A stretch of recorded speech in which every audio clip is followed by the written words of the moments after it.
Bien. La clase de hoy es sobre tuberculosis en niños. ¿Ya? Soy la doctora Mariela Zamudio, neumóloga pediatra del Hospital Regional Honorio Delgado. A ver, ¿ya se ve la diapositiva?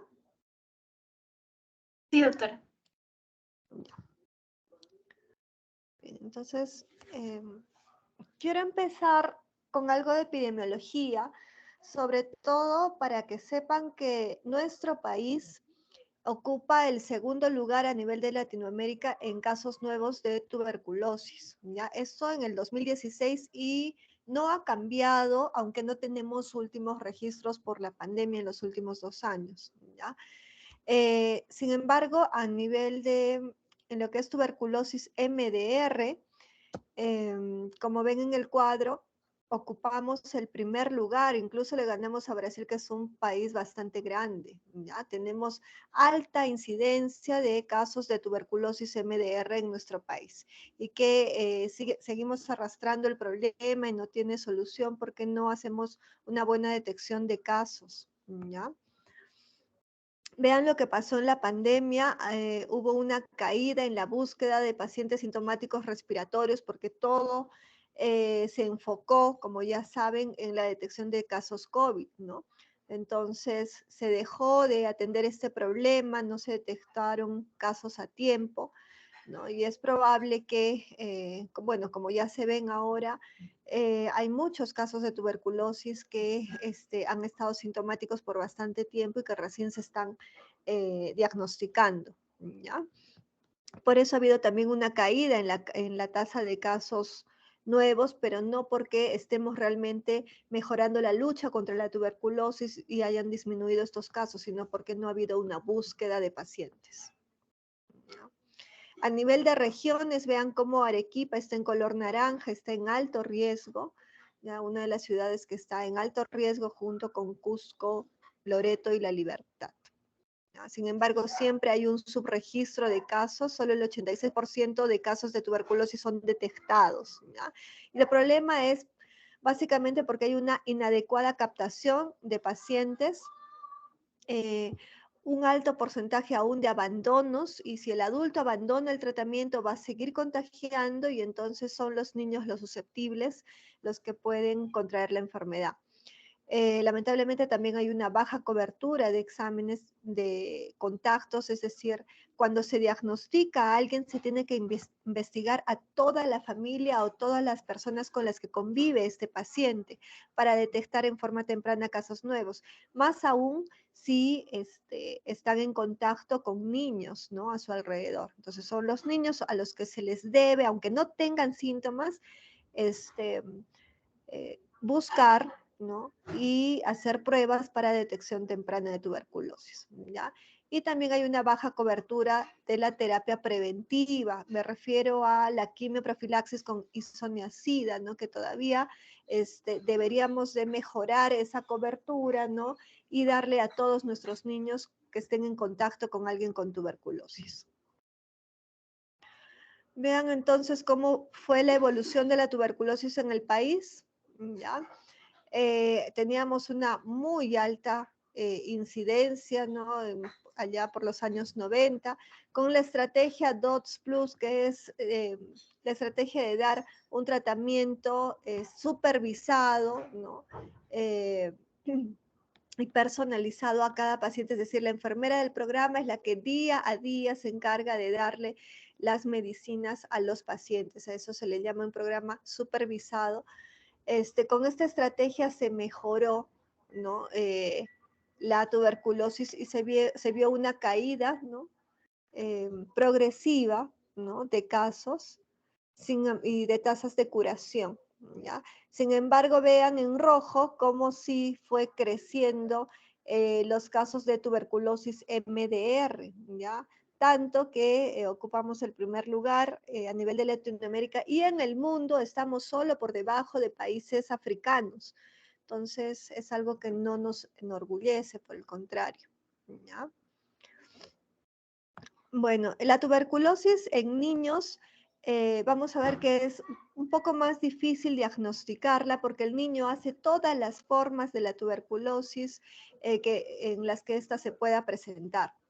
Y los niños además son más susceptibles de desarrollar tuberculosis, sin embargo, no se encargan de propagarla. Son los adultos, los infectados, los que propagan la infección porque tienen una fuerza tusígena mayor, porque tienen mayor carga bacilar y por el tipo de lesiones del adulto que el niño no las tiene, ¿ya? Entonces, vamos a ver que dentro de los factores de transmisión es importante lugares donde hay una alta densidad de casos, ¿no? Hay zonas poblacionales donde hay mucha gente con tuberculosis, ya uno conoce más o menos cuando nos dicen la procedencia, que hay alta incidencia y se debe de siempre hacer preguntas sobre contactos de tuberculosis, ¿ya? Si no hago un diagnóstico oportuno o no investigo, no indago por antecedentes familiares o casos de tuberculosis, voy a tener un retraso en el diagnóstico y las personas no diagnosticadas van a seguir transmitiendo la enfermedad, ¿no? O el hacinamiento también, ¿no? Siempre favorece el contagio, ¿ya? En el caso de niños, la transmisión es rara, ¿no? Es bien difícil que a un niño, un pequeño, un lactante, un preescolar, contagie, ¿ya? ¿Y eso por qué? Por el tipo de enfermedad que hacen. Son enfermedades paucibacilares. La mayoría hacen tuberculosis de tipo primario, es decir, no hay lesión todavía en el parénquima pulmonar. Los bacilos se ubican a nivel de las adenopatías de los ganglios mediastinales, ¿no? Y, es decir, hay adenopatías, estas van creciendo, hacen necrosis central, entonces los bacilos van a estar dentro de los ganglios, ¿no? Son lesiones completamente cerradas. Si están dentro de los ganglios, al toser el niño no va a eliminar ningún bacilo, porque no vienen del parénquima, no hay bacilos en los bronquios, entonces incluso el BK de estos niños, aunque no tengan flema y se saque un aspirado gástrico o un esputo inducido, suelen ser becas negativos en la mayoría de casos, ¿ya? Entonces, es raro que un niño pueda transmitir la enfermedad. Además, si es que tuviera lesión pulmonar, la fuerza tusígena del niño también es menor, ¿no? No tiene la misma masa muscular que el adulto. Entonces, la cantidad de bacilos que puedan salir es mucho menor que un paciente adulto que tenga el mismo tamaño de lesión en el parénquima, por ejemplo, ¿ya? Por lo tanto, la tuberculosis infantil sí me refleja el nivel de control de la tuberculosis a nivel país, por ejemplo. Mientras más casos de tuberculosis infantil haya, significa que no hay un buen control de la tuberculosis del adulto, ¿ya?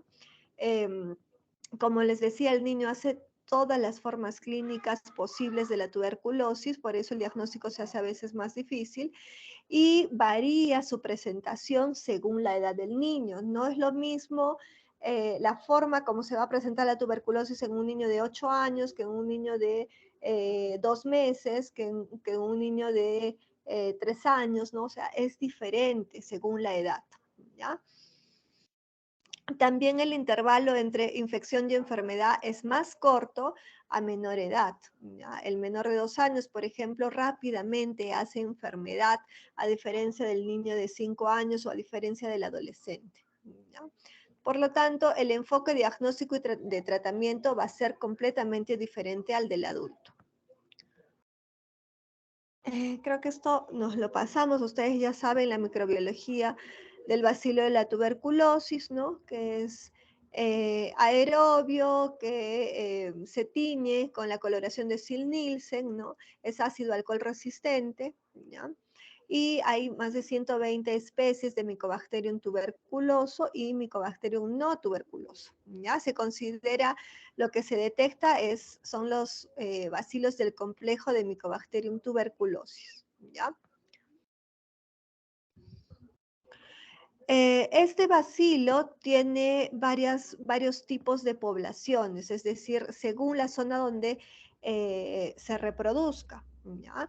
La población A son bacilos extracelulares que se ubican en las paredes de las cavidades, ¿no? Que son las lesiones que provocan en el parénquima, sin huecos, hay úlceras, y en las paredes es donde se van a ubicar. porque tienen un pH bastante ácido, ¿ya? Y la multiplicación de los bacilos a este nivel es muy rápida, ¿ya? Les gustan las cavernas, ahí se multiplican rápidamente y como se multiplican rápido, van a ir creciendo una que otra cepa resistente, mutantes resistentes a antibióticos, ¿ya? La droga que actúa muy bien a nivel de las cavernas o de este tipo de población A es la isoniazida, ¿ya? Por el contrario, tenemos la población B, que es al extremo. Esta tiene mínimo crecimiento, se ubica dentro de los macrófagos, son intracelulares. Y al estar dentro de los macrófagos, se van a inhibir por el pH de los macrófagos y son de multiplicación lenta, ¿ya? Muy lenta. Prácticamente los macrófagos se convierten en transportadores de los bacilos, no suelen multiplicarse mucho dentro de ellos, pero sí los macrófagos ayudan a diseminar la enfermedad, ¿ya? Aquí actúa muy bien la piracinamida. Y en el medio tenemos otras dos poblaciones de crecimiento intermedio. La población C es extracelular también, están en el calcium sólido, ¿ya? La multiplicación es intermitente, pero estas son las poblaciones que difícilmente mueren con isoniazida, por ejemplo, y si no se le da un tratamiento con 4 drogas, suele recidivar la enfermedad. Mueren los bacilos con isoniazida, los de replicación rápida, pero estos son los que suelen quedar y nuevamente pueden reproducirse y reactivar la enfermedad, ¿ya? Hay una población que se conoce como durmientes, que están en estado latente, se ubican a nivel de las calcificaciones, ¿ya? Son inicialmente lesiones gaseosas que luego se van calcificando y no es de que los bacilos mueran por completo, ¿no? Están ahí en estado latente o durmiente dentro de las calcificaciones, mientras no haya una alteración o una caída en la inmunidad de estos pacientes, pueden permanecer ahí de por vida sin capacidad de reproducirse, ¿no? Si hay alguna disminución en su inmunidad, sí podrían de alguna manera salir y empezar a reproducirse, ¿no? Todavía no hay ninguna droga que se vea que actúe específicamente en este tipo de población, ¿no? Se espera que migren y que se ubiquen en la población A, B o C para, cuando ya dan síntomas, pues dar tratamiento, ¿no? Entonces, para que conozcan por qué entonces es necesario dar tantas drogas, ¿no? Para combatir la tuberculosis, ¿no? Con un solo antibiótico no es suficiente porque son varios tipos de poblaciones los que tenemos que atacar, ¿ya? ¿Cómo se transmite? A través de aerosoles, ¿no? Una persona que esté enferma, a través de la tos, de la conversación cercana, de la risa, ¿no? Emite bacilos, ¿no? Que van a ser lanzados al aire a través de gotitas. Se dice que cada gota puede tener hasta 5 bacilos, ya, de tuberculosis, ¿no? Y la cantidad va a depender de el tipo de lesión que tenga el enfermo, ¿no? Si tiene cavidades, ahí hay una alta cantidad de bacilos, ¿no? Se dice que en cavidades de 2 centímetros, por ejemplo, durante una conversación pueden contener hasta 100 millones, ¿no? de bacilos, ¿ya?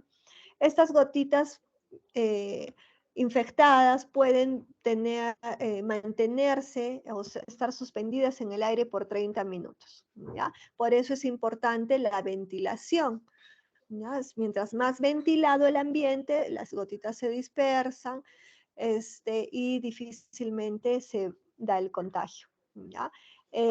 Las concentraciones de bacilos, como les digo, depende del tipo de lesión. Hay más concentraciones en las cavidades y mucho menor concentraciones en los ganglios o los nódulos no cavitados, ¿ya? Por ejemplo, en los nódulos, en un nódulo no cavitado de 2 centímetros, puede emitir a las justas entre 100 a 1000 bacilos, ¿no? Son paucibacilares, no llegan a dar ni siquiera una cruz, ¿no? Al examen de BK, ¿no?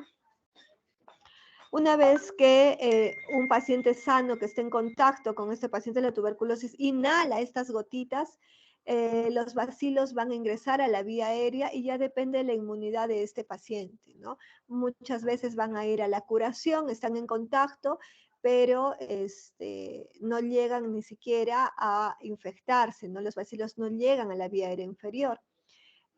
O solo contención cuando sí llegan a la vía aérea inferior, pero nuestra inmunidad es capaz de rodear a los bacilos, de hacer una reacción inflamatoria y formar un nódulo y encerrarlos y evitar que se multipliquen, ¿no? O progresión, si es que a pesar de esto los bacilos sí escapan, ¿no? Sí son transportados por los macrófagos y llegan hacia otros lugares, ¿no? Viajan por la linfa, llegan a ganglios regionales o llegan al parénquima pulmonar o son deglutidos, pueden llegar el aparato digestivo o por la sangre, pues a otras regiones, ¿ya? En los niños, como les decía, preescolares hacen infección primaria, es decir, una vez que los bacilos llegan a la vía aérea superior, caen a la vía aérea inferior, ¿no? Y son captados por macrófagos. Estos macrófagos se van a reunir, ¿no? Van a ser rodeados por linfocitos, fibroblastos, ¿no? Y forman un nódulo, ¿no? Y es ahí donde tratan de contener la infección.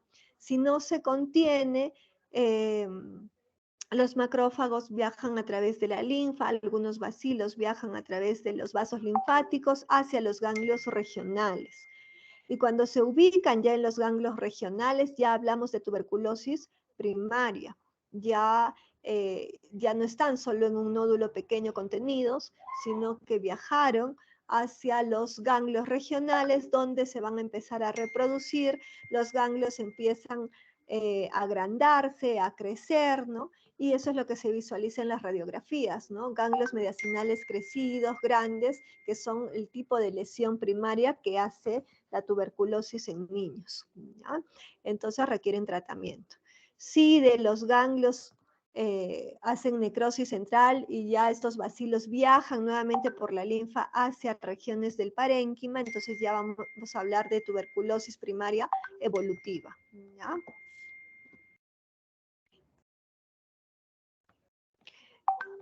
Ahora, ¿cómo ocurre a nivel de nuestro sistema inmunológico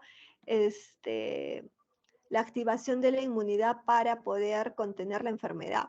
Como les decía, primero son los macrófagos los que ingieren el bacilo tratando de contener la enfermedad, destruirlos, ¿no? Y llevar a la curación.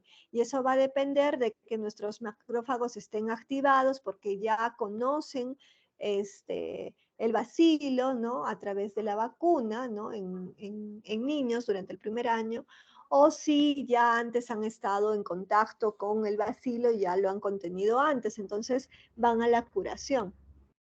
Algunas veces se necesita de una resistencia natural que viene en forma genética y se dan ciertas mutaciones a nivel de genes que no nos permite defendernos contra esta enfermedad. Entonces hay personas que tienen mayor susceptibilidad a enfermarse por ya genes alterados, ¿no? Eh, de hecho, tenemos algunos niños que tienen diagnosticada esta susceptibilidad mendeliana a micobacterias, es decir, tienen facilidad para hacer infecciones por tuberculosis a repetición, ¿ya? Quienes también tienen esta susceptibilidad, pacientes inmunodeprimidos, ¿no? VIH, inmunodeficiencias primarias o desnutridos severos, ¿ya? Una vez que los macrófagos ingieren al bacilo, estos bacilos van a tratar de reproducirse. Ya hemos visto que en forma lenta, no es la población B que se reproduce en forma lenta, pero son son macrófagos que todavía no pueden destruir al bacilo. Están contenidos dentro, pero aún no lo destruyen, no tienen esa capacidad porque no han sido activados por el linfocito T. Entonces, se van, digamos que como que a pedir ayuda, se van hacia los ganglios regionales, ¿no? Para buscar ser activados por los linfocitos, ¿no? Presentan sus antígenos del bacilo, ¿no? Son células presentadoras de antígenos, y los linfocitos se unen, captan la información, se transforman en linfocitos de tipo TH1, por ejemplo, ¿no? Que van a secretar recién ahí interferón gamma, ¿no? Algunas, que es uno de los factores más importantes, y otras interleucinas que finalmente recién van a activar al macrófago. Por lo tanto, recién el macrófago va a ser capaz de destruir los bacilos que ha ingerido. Todo este proceso en los niños demora de 4 a 8 semanas. En adultos este proceso es más rápido, ¿ya? Entonces, si demora en 4 a 8 semanas, es probable que este tiempo no me den esta reacción de hipersensibilidad a la tuberculina, ¿ya? Porque todavía los macrófagos no han sido activados para hacer esa reacción. Entonces, inicialmente el PPD puede ser negativo en estos niños porque todavía su inmunidad no ha sido activada. Pueden estar infectados, pero me dan una prueba negativa. ¿Qué otro problema hay? Como demora bastante en activarse la inmunidad, 8 semanas, puede haber una diseminación oculta, hematógena oculta, es decir, algunos macrófagos van a salir hacia la vía sanguínea, van a escapar por pasos sanguíneos, ¿no? Eh, van a llegar a diferentes órganos, ¿no? ¿Por qué lo hacen? Bueno, en la sangre tenemos monocitos que también van a llegar hacia el pulmón y son los encargados de fagocitar también micobacterias, ¿no? Sin embargo, todavía no son capaces de destruirlas, por eso siguen transportando los bacilos hacia diferentes órganos. Y por vía hematógena pueden llegar al hígado, al vaso, al cerebro y dar MECTEBE, ¿no? Al mismo pulmón y dar una infección diseminada que se conoce como tuberculosis miliar, ¿ya? Entonces, los niños son más susceptibles a hacer esta diseminación oculta, en especial los menores de 2 años, ¿ya? Es por eso que meningitis tuberculosa y TB miliar es más frecuente en lactantes, en menores de 1 año, ¿ya? Es importante conocer las fases de la enfermedad tuberculosa, cómo es de que va progresando la enfermedad, ¿no? Apenas ingresa el bacilo, hay un periodo de incubación, ¿no? Y luego viene la primera etapa de hipersensibilidad o actividad de la inmunidad para que estos macrófagos puedan destruir bacilos, ¿no? Esta hipersensibilidad con prueba de tuberculina positiva ya hemos hablado que puede demorar hasta 8 semanas. Después hay un periodo de diseminación hematógena oculta que puede ocurrir en el niño y se da hasta los primeros 4 meses de haber sido infectado, ¿no? Todavía está en riesgo de hacer este tipo de enfermedad. Es por eso que en niños la detección o el diagnóstico temprano es muy importante. Mientras más tardío, más riesgo de hacer este tipo de enfermedad, miliar o MECTEBE, que son severas, ¿no? En los preescolares hemos ya mencionado que el tipo de tuberculosis que hacen es ganglionar, ¿no? Es una tuberculosis primaria con ganglios regionales del sistema respiratorio, es decir, los ganglios mediastinales son los que están afectados. Los más frecuentes son los subcarinales, los peribronquiales, los que se afectan, ¿ya? En cambio, en niños mayores de 5 años, si estos son los que se infectan más o menos entre los 3 meses y los 7 meses, lo que van a tener es tuberculosis pulmonar, pleural, ¿ya? Es decir, una vez de que los bacilos están contenidos en un nódulo, que generalmente son periféricos, algunos van a llegar a atravesar la pleura y van a provocar una gran reacción inflamatoria que va favorecer el pasaje de líquido, ¿no? De los vasos linfáticos, de los vasos sanguíneos hacia el espacio pleural y van a presentar tuberculosis pleural. Entonces, líquido o efusión pleural en un niño mayor de 5 años, siempre sospechen de tuberculosis, ya hasta demostrar lo contrario. Muy por el contrario, efusión pleural o líquido en el espacio pleural en menores de 5 años, la primera causa es un derrame paraneumónico, ¿ya? Por neumococo. Entonces, es importante el grupo etario. Otro tipo de tuberculosis como la osteoarticular o la tuberculosis de la osteoarticular, me refiero al mal de Pot, por ejemplo, ¿ya? O también tuberculosis ósea en mastoides, en cualquier parte del hueso, de cualquier hueso, perdón. Y la tuberculosis del tipo adulto, es decir, esta que afecta a los lóbulos superiores, que me dan cavernas, ¿ya? Que ocurre más en adolescentes, ¿ya? Y es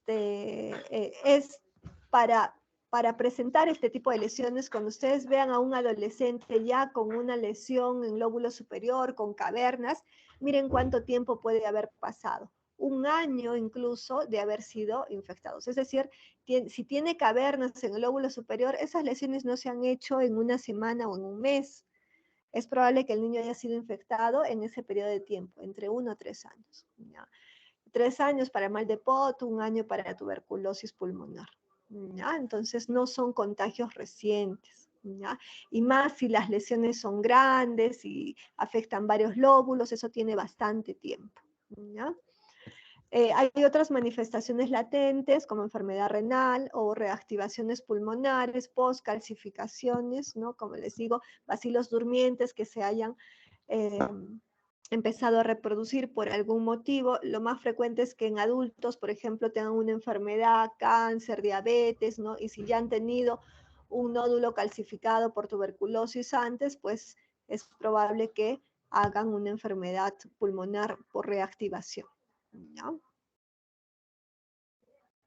Los factores de riesgo es importante también que los tomen en cuenta, sobre todo para tomar decisiones sobre indagar más o investigar más si el paciente tiene o no tiene lesión antes de iniciar una quimioprofilaxis.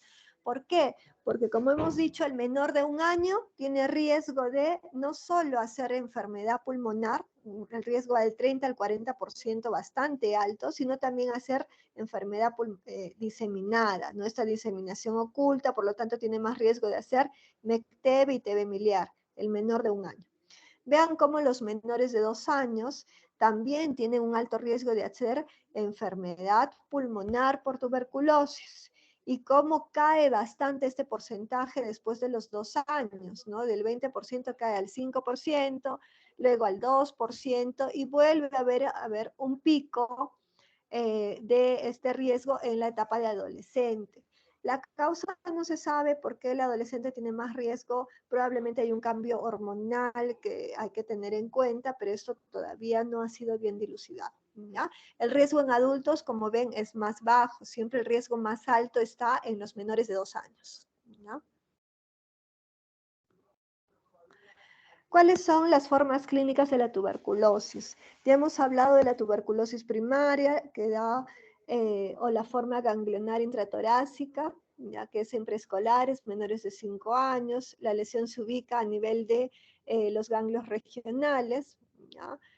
Son nódulos linfáticos que no contienen la enfermedad y el bacilo va a viajar a través de la linfa hacia los ganglios regionales.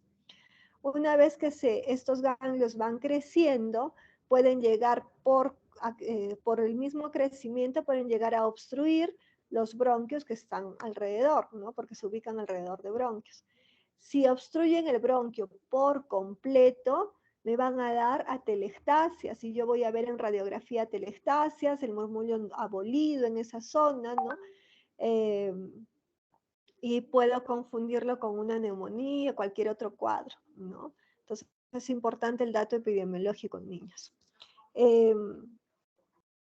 Si la obstrucción es parcial, se va a presentar como un efecto de válvula donde el aire ingresa, pero ya no sale con la misma facilidad. Entonces voy a tener una hiperinsuflación a ese nivel, ¿no? Hiperinsuflación distal a nivel de esa obstrucción, ¿no? Y voy a ver un parénquima mucho más oscuro, ¿no? Radiolúcido, hiperareado, con aumento de los espacios. ¿Ya? Se pueden auscultar sibilancias y es un diagnóstico diferencial, por ejemplo, de SOP en niños, ¿no? Pero son sibilancias localizadas, ¿no? No son difusas como en un cuadro de broncoespasmo, ¿no? Por asma o por bronquiolitis, no. Son bien localizadas las sibilancias, ¿no? Entonces, más si hay un antecedente epidemiológico, tengo que tratar de descartar tuberculosis en esos casos, ¿ya? La enfermedad, cuando ya los bacilos salen de los ganglios, hay mucha necrosis ganglionar y ya escapan a través de la linfa hacia las bases pulmonares y afectan el parénquima, ya estamos hablando de una tuberculosis primaria evolutiva, ¿ya? Porque ya las lesiones no están solo en los ganglios, sino han pasado al parénquima, ¿ya? Y vean cómo cuando vemos consolidados por tuberculosis en niños, estos consolidados no están en los ápices como se suele ver en tuberculosis del adulto, sino por el contrario afectan las bases pulmonares, ¿ya? Por lo mismo que la linfa, los vasos linfáticos, ¿no? Son descendentes, igual que las venas, ¿no? Y se van a ubicar hacia donde los lleve, entonces generalmente a segmentos basales, ¿ya? Pulmonares. Eh, También si es que viajan hacia, los lleva hacia zonas como el esófago, se podría dar alguna fístula traqueoesofágica, ¿no? Por mala suerte. Si llegan al conducto torácico, podrían dar quilotórax, ¿no? Siempre se debe analizar el líquido cuando hay efusión pleural, una toracocentesis, y si lo que vemos es quilotórax, un líquido lechoso, analizar ese líquido para poder llegar a la etiología, ¿no? Muchas veces puede ser un linfoma, pero como un diagnóstico diferencial, pero en otras puede tratarse de tuberculosis, ¿ya?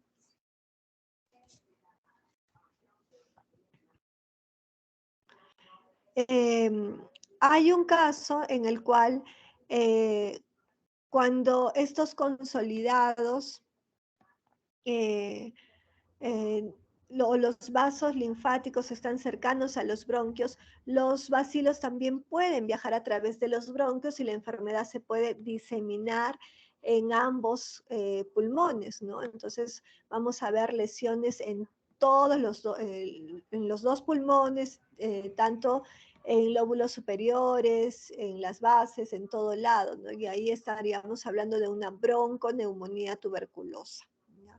Sin embargo, cuando veamos en una radiografía eh, un consolidado que generalmente se ubica en el lóbulo superior, pero que tiene la forma como de una tumoración, un quiste gigante, ¿no? Asociado a adenopatías, hablamos de neumonía lobar expansiva.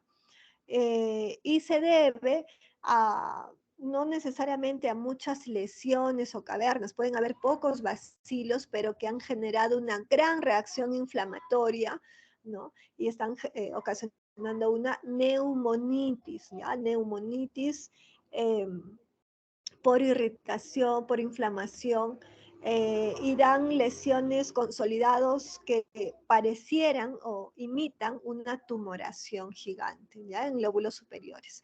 Y no se trata más que tuberculosis. En radiografía difícil llegar al diagnóstico, pero en una tomografía, cuando vemos esta tumoración gigante, se pide tomografía y ahí se puede ver de que sí hay zonas de necrosis dentro de ellas y sobre todo los ganglios mediastinales que están bastante crecidos, con necrosis central, ¿no? Y se ve una conexión entre estos ganglios y este consolidado y por ahí se sospecha de tuberculosis.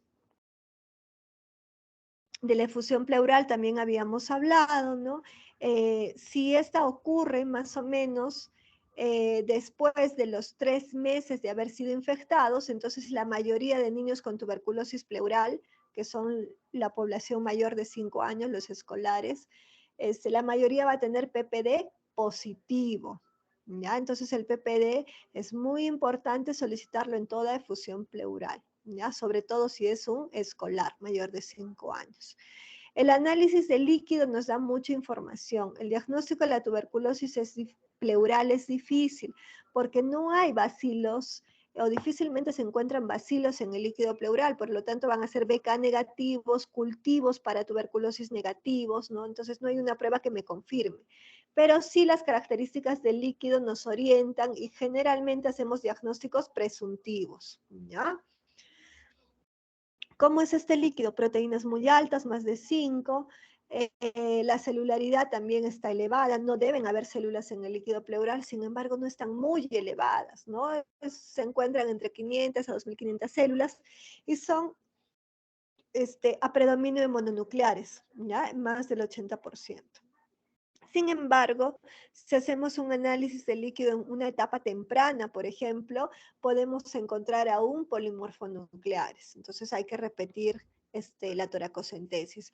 O en pacientes que tienen una gran reacción inflamatoria, también van a predominar los neutrófilos, los polimorfonucleares, ¿ya? Y esto va a haber un viraje celular después de 2 semanas. El BK, como les he mencionado, suele ser en la mayoría de casos negativo, solo es positivo en el 5%, o sea, tiene una baja rentabilidad el BK. Los cultivos también solo son positivos en el 12%, los cultivos rápidos aumentan la sensibilidad, pero no mucho, ¿no? Hasta el 24%. Es por eso que muchos casos de tuberculosis pleural van a tener resultados microbiológicos siempre negativos, ¿no? Difícil de confirmarla, ¿ya? El GeneXpert es una prueba de amplificación de ácidos nucleicos, es decir, de un tipo de PCR, ¿no? Una prueba molecular que tiene mayor sensibilidad que el BK, sin embargo, para otro tipo de muestras, ¿no? Sin embargo, en líquido pleural su sensibilidad también es baja. Entonces, que no los confunda, que tengan pruebas moleculares, PCR negativas, que tengan becas negativos, cultivos negativos, y sin embargo el paciente sí tiene tuberculosis pleural, ¿ya? Denle mucha importancia a las características del líquido y el ADA. El ADA en tuberculosis pleural sí tiene una alta sensibilidad cuando está por encima de 45, ¿ya? El ADA también no es patognomónico de tuberculosis, se puede elevar en un empiema, por ejemplo, por neumococo, pero en los empiemas se tiene valores muy altos, ¿ya? Por encima de 100, nos viene un ADA en 90, en 100, en 150. Eso es poco probable que sea tuberculosis, ¿ya?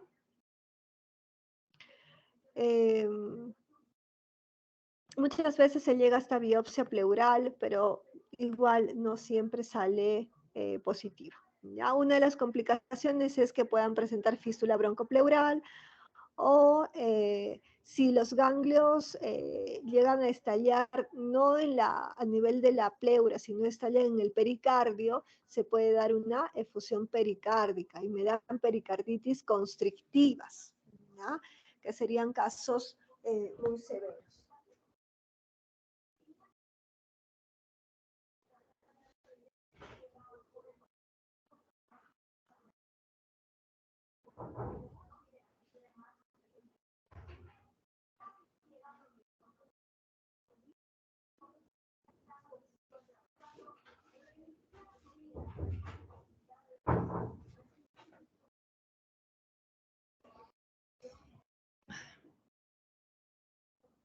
Y ahora sí, no sé por qué no podía pasar la diapositiva.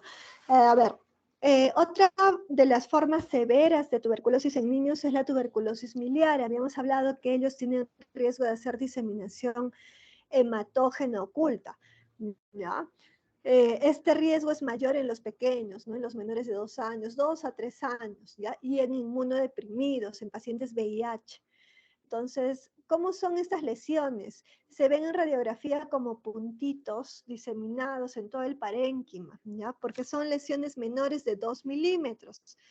El grano de mijo, que es una semilla hindú, eh, tienen mucha similitud con este tipo de lesiones, ¿ya? Por eso es de que se le conoce así en la descripción en radiografías. Suelen ser bilaterales, aumentan, van de la periferia hacia el centro y de abajo hacia arriba.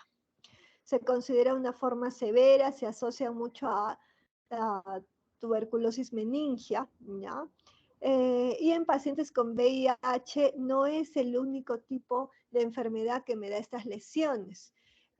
También la neumonitis linfoidea o infecciones por neumocistis girovechi me van a dar estas lesiones de mijo, ¿ya? Estas imágenes que me pueden hacer el diagnóstico diferencial con tuberculosis miliar, ¿ya? Entonces en VIH, cuando veamos estas lesiones, se debe investigar estos 3 tipos de enfermedades, ¿ya?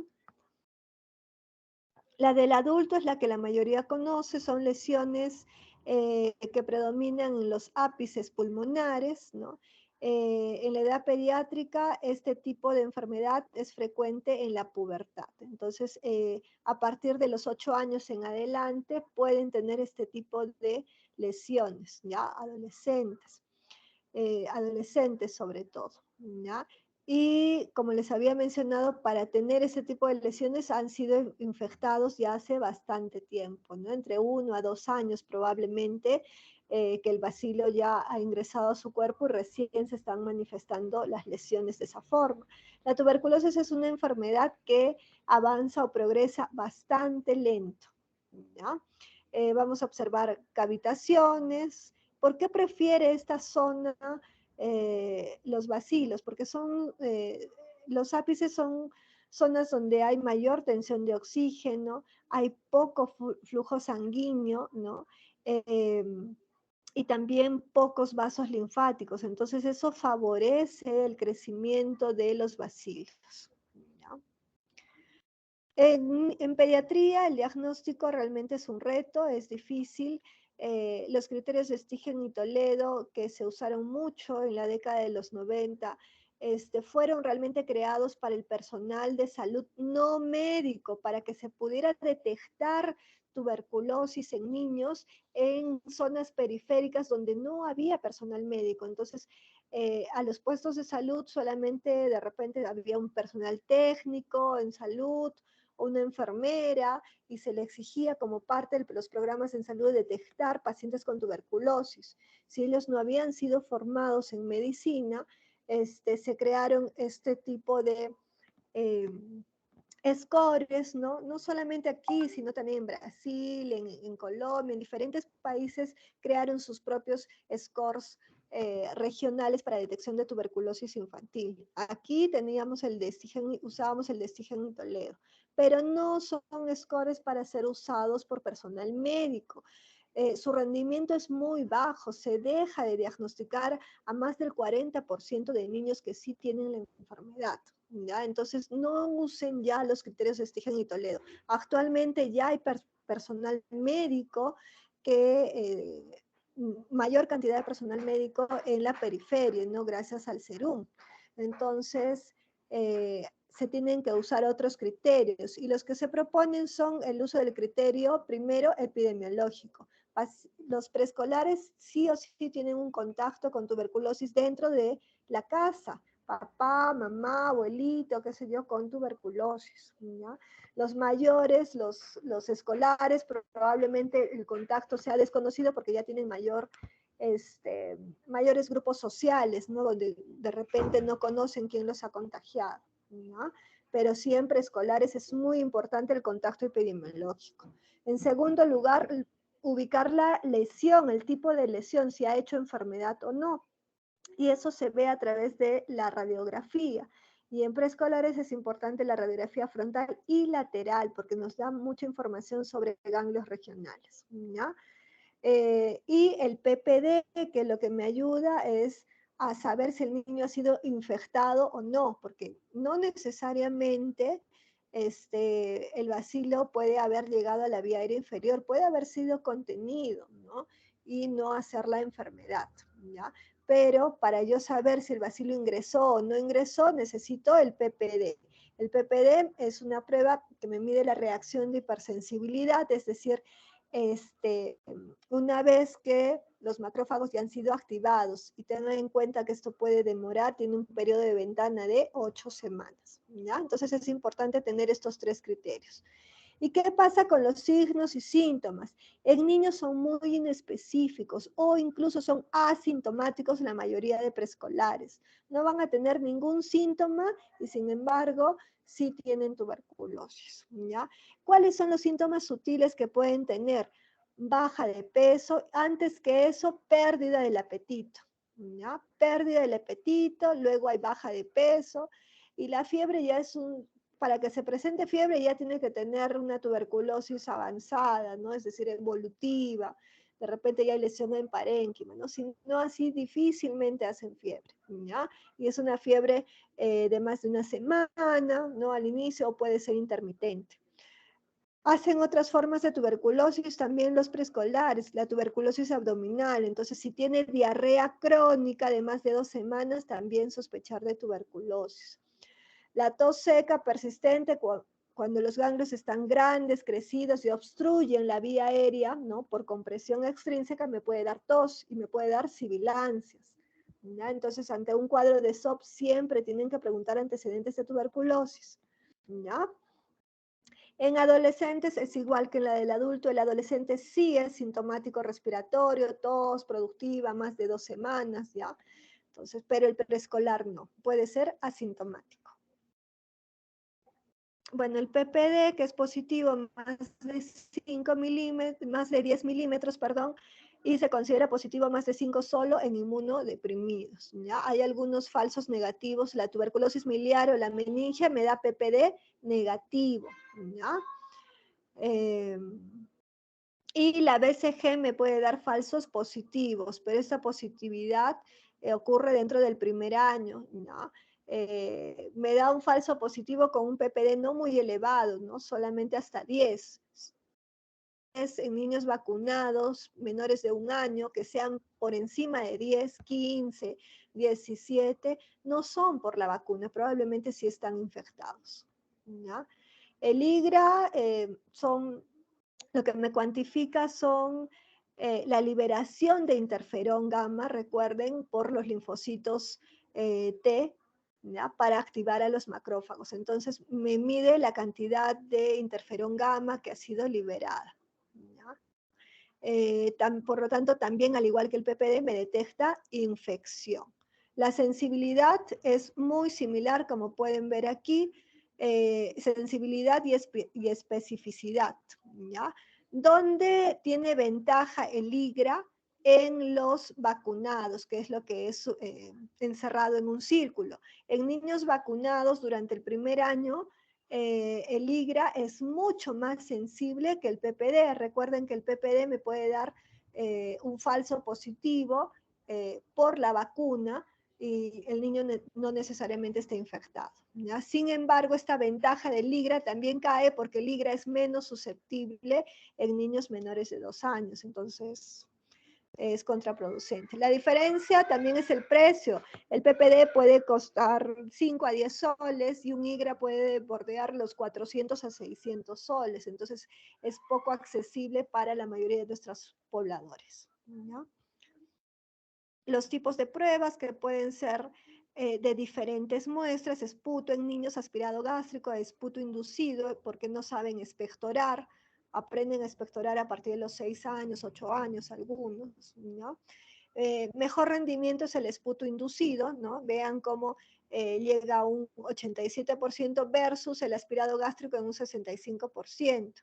Una muestra de esputo inducido equivale a 3 de aspirado gástrico, por ejemplo. pero esputo inducido no se puede hacer en cualquier lugar, tiene que ser en una zona con buena ventilación, que tenga un sistema especial de extracción de aire, luz ultravioleta, etcétera, que no lo tienen todos los hospitales, ¿no? Entonces, para no poner en riesgo al personal de salud, la mayoría no lo hace. Y se prefiere el aspirado gástrico, pero debe hacerse el aspirado solo en niños hospitalizados. ¿Por qué? Los bacilos son deglutidos, llegan al estómago y permanecen ahí durante el sueño. Cuando el niño se despierta, se incorpora, se para, camina, por gravedad los bacilos ya bajan, ya no van a estar en el estómago, van a ir hacia el intestino y bueno.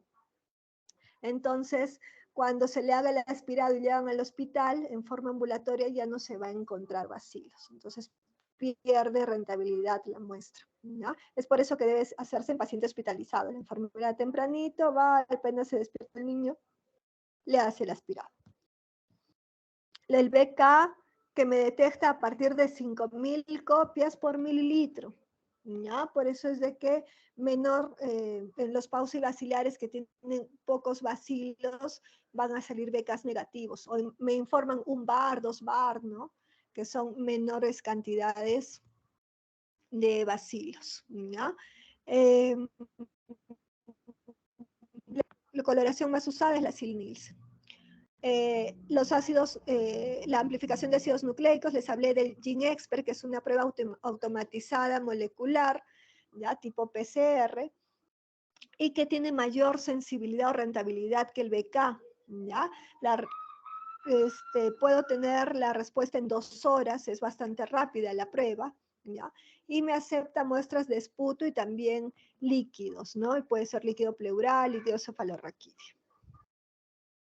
Además, esta prueba me da la ventaja de que me informa susceptibilidad antibiótica a rifampicina, ¿ya?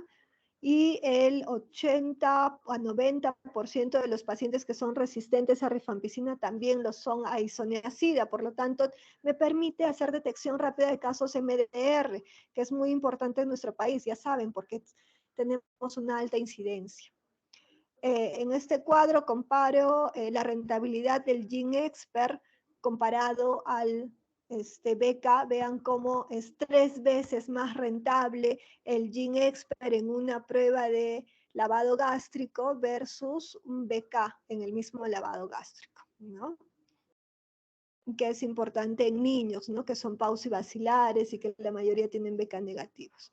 Sobre las imágenes, vean cómo el 93% de niños que tienen PPDs positivos con radiografías aparentemente normales, sí tienen tomografías alteradas, ¿ya? Donde sí se encuentra lesión.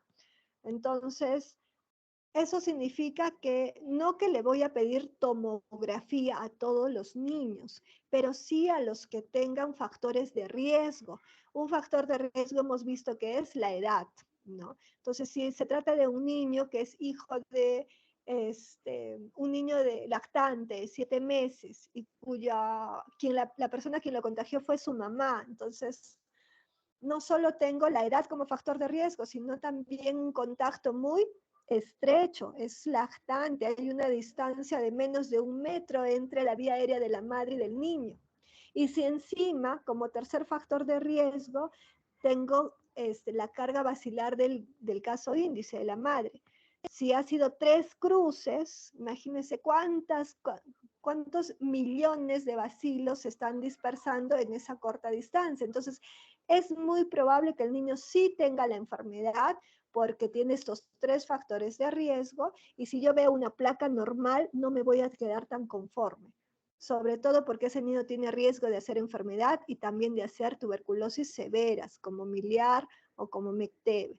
Entonces, voy a insistir en buscar la lesión y voy a tomarle una tomografía en esos casos puntuales, ¿ya? Que tienen factores de riesgo. Los cultivos son el estándar de oro, ¿ya? Lamentablemente no todos van a ser positivos, sobre todo en tuberculosis primaria. Hay todavía 40% de casos que pueden ser negativos, ¿ya? Tenemos medios líquidos que son más rápidos que el sólido, que puede demorar 3 a 4 meses. Idealmente, si procesaran una única muestra, el resultado sale en un mes. Sin embargo, los cultivos se envían por montones, se reciben en laboratorios especiales y los resultados nos están informando en 4 meses, ¿no? Entonces todo demora. Los medios líquidos son más rápidos, hasta en 2 semanas nos pueden dar resultados, sin embargo, también por la cantidad de muestras que reciben nos reportan al mes. Las pruebas para ver resistencia a antibióticos son súper importantes para detectar casos de tuberculosis multidrogo resistente o extensamente resistente, ¿no? El método de proporción es el más usado y se usan en los cultivos. Tiene que haber un cultivo positivo para de esa muestra yo hacerle pruebas de susceptibilidad a drogas. Otras pruebas más rápidas son las genotípicas, que son pruebas genéticas que lo que me detectan en los cultivos, el cultivo que está creciendo, que es positivo, a ese le hago pruebas genéticas, me detectan genes específicos de resistencia antibiótica, ¿ya? El gen INHA, por ejemplo, me da resistencia a isoniazida a dosis bajas y resistencia cruzada de tionamida, y así, ¿no? Varios genes que me dan información genética de resistencia a drogas de primera línea y también a drogas de segunda línea. Este es un flujograma que propone el Ministerio de Salud para cuando tenemos casos de tuberculosis o nuevos casos, ¿no? Siempre se les pide un frotis, es decir, un BK, y al mismo tiempo una prueba rápida, ¿ya? ¿Y eso por qué? Porque la prueba rápida, que puede ser el MODS o el GeneXpert, me da también información de resistencia antibiótica, ¿ya? Entonces se le pide BK, que esa misma muestra se va a cultivo y se pide una prueba rápida, la que tengan disponible, para así poder detectar rápidamente casos MDR. Los esquemas de tratamiento se usan en 2 fases. En una primera fase que dura 2 meses, se usan 4 drogas: isoniazida, rifampicina, piracinamida y etambutol, y ya saben por qué, porque tenemos diferentes poblaciones bacilares, porque tenemos que evitar recaídas y recidivas, ¿ya? Y en una segunda fase ya se usan solo 2 drogas, que son isoniazida y rifampicina, que isoniazida, que es la más bactericida, rifampicina, que es la más bacteriostática, para evitar recaídas, ¿ya? Y se dan 3 veces por semana. Para otras formas pulmonares hay ligeras variaciones en la duración del tratamiento y sobre todo también se agrega corticoides, dexametasona, cuando estamos frente a tuberculosis severas como la MECTEBE o tuberculosis pericárdica o tuberculosis pleural extensa, ¿ya? O ganglionar necrotizante, ¿ya? Cuando tenemos tuberculosis peritoneal también se agrega corticoide, ¿ya? Entonces, esto para tomar en cuenta. Hay tuberculosis extrapulmonares, ya que no tienen compromiso meningio ni óseo, ¿ya? Donde el tratamiento dura 9 meses.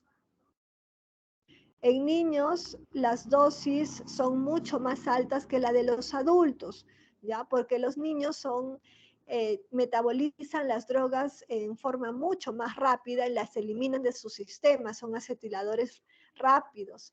Entonces tenemos que dar dosis más altas para mantener una dosis antibiótica continua a nivel sanguíneo, ¿ya? Las dosis son las que ven ahí. Cada vez que se dé tratamiento hay que siempre verificar estas tablas de dosis que se dan por kilo de peso. ¿Cuándo sospechar que es resistente? Cuando hay un contacto con tuberculosis resistente en la familia o un paciente que ha fracasado al tratamiento o que lo ha abandonado, o si algún pariente pues ha fallecido por tuberculosis rápidamente, ¿ya? La estrategia es, como les digo, tomar BK y también prueba rápida al inicio del estudio. Existen diferentes esquemas de tratamiento para las tuberculosis monoresistentes que están especificados en la norma técnica. y otro grupo de drogas para tratar tuberculosis resistente, ya que se ha clasificado en diferentes grupos, ¿no? Y es importante hacerle seguimiento porque estas drogas tienen más efectos adversos, tanto a nivel cardíaco, hepático, algunas con efectos psiquiátricos incluso. Entonces, requieren de un monitoreo mensual para ver efectos adversos. Son esquemas más largos. La tuberculosis MDR tiene un esquema de tratamiento que dura de 18 a 24 meses, ¿no? Igual que la XDR. Y en niños, cuando detectamos infección, pero no encontramos lesión en las imágenes, inclusive si tienen factores de riesgo y les hemos buscado en tomografía y no hay ninguna lesión, entonces no ha hecho la enfermedad tuberculosa y estamos hablando solo de infección tuberculosa o tuberculosis latente o tuberculosis inactiva. Y en ese caso hay que proteger a ese niño dándole una quimioprofilaxis. La norma técnica nos dice que a todo niño preescolar menor de 5 años que ha estado en contacto con alguien con tuberculosis se le debe iniciar la quimioprofilaxis, incluso si el PPD es negativo, porque tiene este periodo de ventana del que hemos hablado. ¿Y qué pasa? Que pasados los 2 meses se tiene que repetir el PPD y si este PPD ya se positiviza, entonces completamos el esquema de quimioprofilaxis que dura 6 meses. Se usa isoniazida o rifampicina en el caso que sea resistente a isoniazida. ¿Ya? Bien.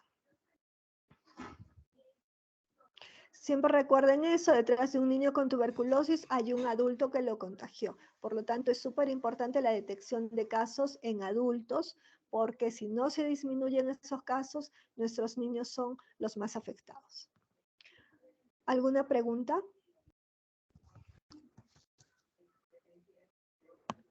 Bien.